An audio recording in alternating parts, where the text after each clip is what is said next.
This is my book, Frank the Seven-Legged Spider, and we're here to talk about the excruciating process of writing children's books. Come on in! Whoops, watch my dog. Studio, yep. This is the studio.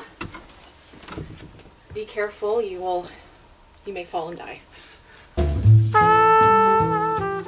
It was very difficult writing Frank. I didn't know what I was doing. It was trying to figure out the puzzle pieces of writing a story and how a children's book flows from one page to another, and how the action peaks and how there's a conclusion, and I didn't know any of that. So I had to learn, and the process wasn't pretty. My critique group helped a lot.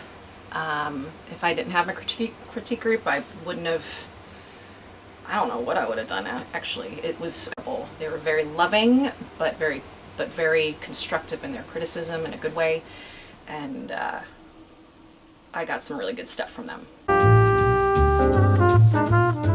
The heart of the story is I found a little spider. Every time I walked out of my doorway, my front door, it seemed like I would just get this face full of spiderweb, which I found was super annoying. But then there was this one spider that made a web that was a little angled, that I didn't get a face full of web, and I thought that was very considerate. And then as I looked closely at him, I noticed that he had 7 legs, which I thought was interesting. And then I started calling him Frank, because, I mean, why wouldn't I? And then every day I noticed he would disappear, and then every night he would come back to his web, and I thought, what's he doing? And I figured he's probably looking for his leg, and then that's how my story started. First, when I started writing Frank, I didn't know how to write it.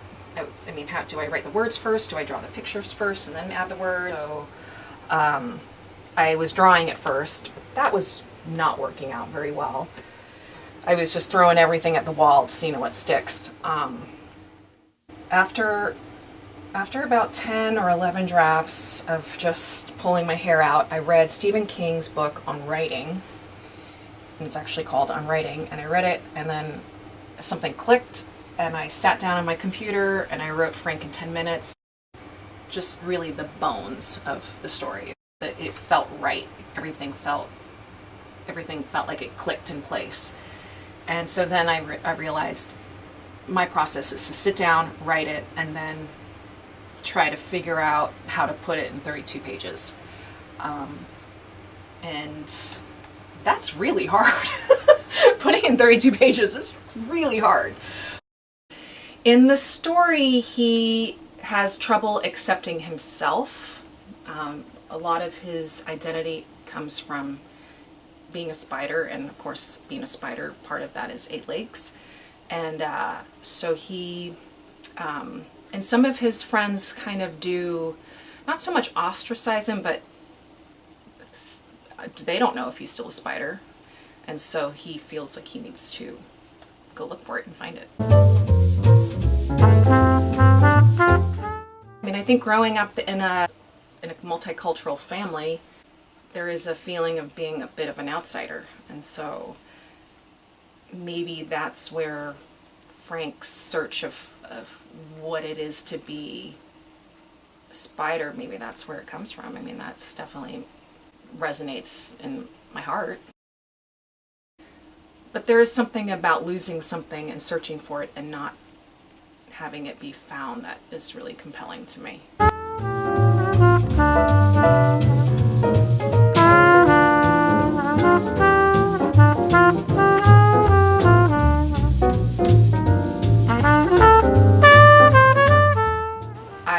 I really struggled with just trying to figure out, how am I going to put this, I still do actually, what does it look like, what is the character design, what is my voice visually, how do I make a cute character out of something that's not normally cute?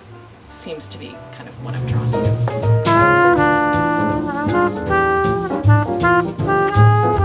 Frank is, as you can see, a kind of ball. He's got a little bit of a bump on the top. That was really important to me. And then he has these little legs. The legs were tough because originally his legs were really kind of, that's my daughter scribbling, his legs were really kind of long, and that is creepy. Sketches of just his eyeballs and how round he is, and I wanted him to be cute, and the fangs, I like the fangs. Yeah, that's who he is. He has no nose, doesn't need one. I like that look. I thought he was adorable. One thing that was surprising to me though, is how much I liked him when I was drawing him. Even now I see pictures of him and I went, you know, I didn't realize how much I would love my own character. That was really surprising to me. I mean, I love him. He's just part of me, so that was cool. When I start sketching, it's pretty much chicken scratch. Very, very loose, very light lines. I generally just do quick kind of scribble, very, very loose, try not to judge myself too much, and then switch over to the computer and then really kind of buckle down. Okay. This is how I generally start drawing Frank. For some reason, just his shape of it is very hard for me because I'm not good with circles, and he kind of has a little bump on the top. And he's got his big eyes. I like to have his pupils, or his little, whatever these things are called, irises, tiny bit off center. I think it kind of adds to the silliness a little bit. And of course he's got his cute little fangs. And then the legs. As you can see, it's kind of lopsided, but this is how I roll. And then I take a picture of it, like that. And then just email it to myself. And then I go to my computer, get into Photoshop, and then there he is. This is the base layer. This is my sketch layer. I like to label all my layers, so I don't know about you. And then I start to sketch. Okay, this is my Wacom tablet. It has a piece of paper on it, so it kind of has more of a paper feel when I sketch on it. If I don't, it's super smooth and it feels a little too slippery and it's kind of cold. This is my Wacom tablet pen. If you look at the tip, it does wear down. I have worn down a couple tips before. These are my brushes. These are the ones I use the most. So then hit brush, which is B for brush, and then just start sketching it in. There's probably a more efficient way to do this, but this is how I like, and it's kind of meditative. And then when I'm kind of done filling this in, I'll cut it in half and then make sure that both sides are symmetrical. Now I'm going to draw the legs. There. So I have the shape, I've muted the opacity so I can see through. Now I'm going to make a separate layer for the legs, one leg at a time. So I'm going to start with this one. And this is where Command Z is my best friend, because my hand's not that steady. I like his leg a little round. And then I just fill it in. Sometimes I listen to audiobooks while I do this process where I don't really think, it's more just, and then I kind of see what it looks like with the, that's pretty good.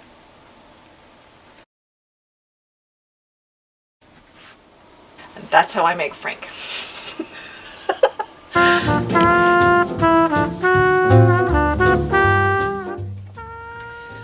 The Wacom it didn't take me that long actually, but really what it did was save my neck, because I often would be hunched over and then everything would be really tense from drawing, because I'm not a loose drawer, more of a controlled drawer, so everything was just tight. So it definitely helped me with my neck pain, because it was really starting to hurt. So I love it. For the most part, it's really just kind of saved my shoulders and my neck. Welcome. I